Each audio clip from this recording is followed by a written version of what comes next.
Kasado na ang tapatan ng Magnolia Hotshots at San Miguel Beermen sa finals ng PBA Commissioner's Cup. Pero para makapasok sa finals, kinailangan munang talunin ng Hotshots ang pinalakas na Phoenix Fuel Masters. Nasa frontline ng balitang yan si Marty Bautista. Maagang lumamang ang Magnolia Hotshots kontra sa Phoenix Fuel Masters sa Game 4 ng PBA Commissioner's Cup Semifinals. Win or go home game ito para sa Phoenix. Gawa ng lamang sa best of 5 series ang Hotshots, 2-1. First quarter pa lang, double digits na kaagad ang bentahe ng Magnolia.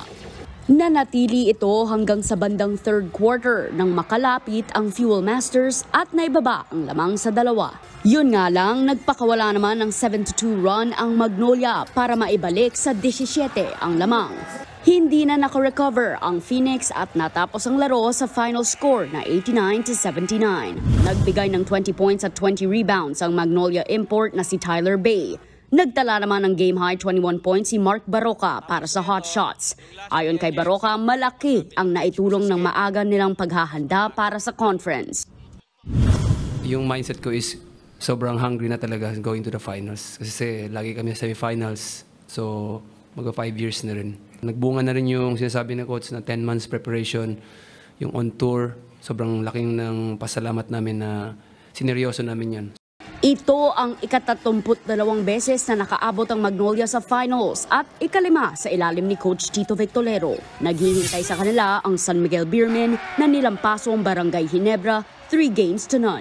Now, it's another challenge for us. We're in the finals, but again, hindi pa natatapos dito yung trabaho namin. It's only the 75% we achieved. We need to get another 25% in order for us to win the championship. Simula na agad ang finals bukas, Biyernes. Papasok ang Hotshots sa seryeng minamata ang unang kampyonato mula noong 2018. Habang ang SMB naman planong masundan ang Philippine Cup title na napanalo nila noong 2022. Gaganapin ang laro sa Mall of Asia Arena sa February 2, alas 7:30 ng gabi. Nagbabalita mula sa frontline. Marty Bautista, News 5. Mga kapatid, Jess De Los Santos po, huwag magpahuli sa mga umaaksyong balita at napapanahong issue sa bansa. Para sa mas malawak na balitaan, mag-subscribe at mag-follow sa social media pages ng News 5.